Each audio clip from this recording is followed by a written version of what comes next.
முதல் வாசகம். எபிரேயருக்கு எழுதிய திருமுகம் அதிகாரம் 11 திருவசனங்கள் 32 முதல் 40 வரை. இன்னும் கூற வேண்டுமா? கிதியோன், பாராக்கு, சிம்சோன், இப்தாகு, தாவீது, சாம்வேல் ஆகியோர் பற்றியும் இறைவாக்கினர் பற்றியும் எடுத்துரைக்க எனக்கு நேரமில்லை.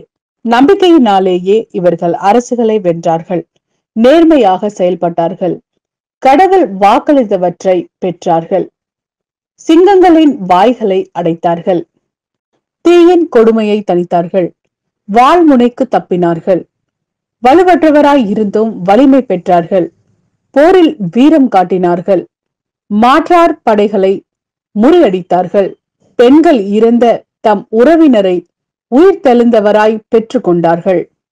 உயிர்த்தெழுந்து சிறப்புறும் பொருட்டு சிலர் விடுதலை பெற மறுத்து வதையுண்டு மடிந்தனர். வேறு சிலர் ஏளனங்களுக்கும் கசையடிகளுக்கும் ஆளாயினர். விலங்கிடப்பட்டு சிறையில் கூட அடைக்கப்பட்டனர். சிலர் கல்லறியப்பட்டனர், இரண்டாக அறுக்கப்பட்டனர், வாளுக்கு இரையாகி மடிந்தனர். செம்மறியின் தோலையும் வெள்ளாட்டு தோலையும் போர்த்து கொண்டு அலைந்து திரிந்தனர். வறுமையுற்று வாடினர், துன்புறுத்தப்பட்டனர், கொடுமைக்கு உள்ளாயினர். அவர்களை ஏற்க இவ்வுலகுக்கு தகுதி இல்லாமல் போயிற்று. மலைகளிலும் குகைகளிலும் நிலவெடிப்புகளிலும் பாலை வெளிகளிலும் அவர்கள் அலைந்து திரிந்தார்கள். இவர்கள் அனைவரும் தம் நம்பிக்கையினாலே நற்சான்று பெற்றார்கள். ஆயினும் கடவுள் வாக்களித்ததை அவர்கள் பெறவில்லை. ஏனெனில் நம்மோடு இணைந்துதான் அவர்கள் நிறைவு பெற முடியும் என்பதை கடவுள் கருத்தில் கொண்டு நமக்காக சிறந்த திட்டம் ஒன்றை வகுத்திருந்தார். இது ஆண்டவரின் அருள்வாக்கு. இறைவா, உமக்கு நன்றி. மாற்கெழுதிய நற்செய்தி அதிகாரம் 5 திருவசனங்கள் 1 முதல் 20 வரை. அவர்கள் கடலுக்கு அக்கறையில் இருந்த கெரசேனர் பகுதிக்கு வந்தார்கள். இயேசு படகை விட்டு இறங்கிய உடனே தீய ஆவி பிடித்த ஒருவர் கல்லறையிலிருந்து அவருக்கு எதிரே வந்தார். கல்லறைகளே அம்மனிதனின் உறைவிடம். அவரை எவராலும் ஒரு பொழுதும் சங்கிலியால் கூட கட்டி வைக்க முடியவில்லை.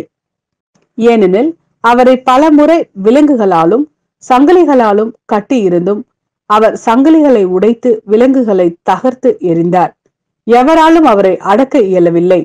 அவர் இரவு பகலாய் என் நேரமும் கல்லறைகளிலும் மலைகளிலும் கூச்சலிட்டு கொண்டிருந்தார். தம்மையே கற்களால் காயப்படுத்தி வந்தார். அவர் தொலையில் இருந்து இயேசுவை கண்டு ஓடி வந்து அவரை பணிந்து, இயேசுவே, உன்னத கடவுளின் மகனே, உமக்கு இங்கு என்ன வேலை? கடவுள் மேல் ஆணை, என்னை வதைக்க வேண்டாம் என்று உரத்த குரலில் கத்தினார். ஏனெனில் இயேசு அவர்களிடம், தீய ஆவியே, இந்த மனிதரை விட்டு போ என்று சொல்லியிருந்தார்.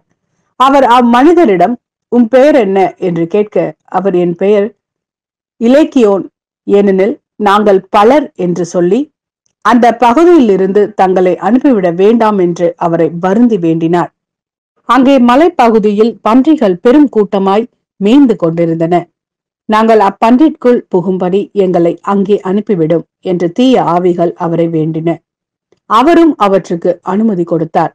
பின் தீய ஆவிகள் வெளியேறி பன்றிற்குள் புகுந்தன. ஏறக்குறைய 2000 பன்றிகள் அடங்கிய அந்த கூட்டம் செங்குத்து பாறையிலிருந்து கடலில் பாய்ந்து விழுந்து மூழ்கியது. பன்றிகளை மேய்த்து கொண்டிருந்தவர்களோ ஓடிப்போய் நகரிலும் நாட்டுப்புறத்திலும் இதை அறிவித்தார்கள். நடந்தது என்னவென்று பார்க்க மக்கள் வந்தனர்.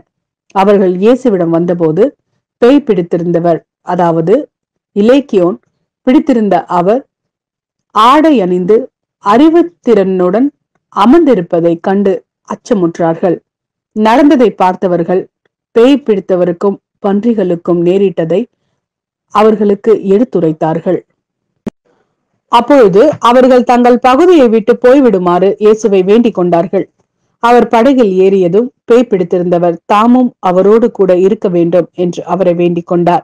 ஆனால் அவர் அதற்கு இசையாமல் அவரை பார்த்து, உமது வீட்டிற்கு போய் ஆண்டவர் உம்மீது இரக்கம் கொண்டு உமக்கு செய்தவை எல்லாம் உம் உறவினருக்கு அறிவியும் என்றார்.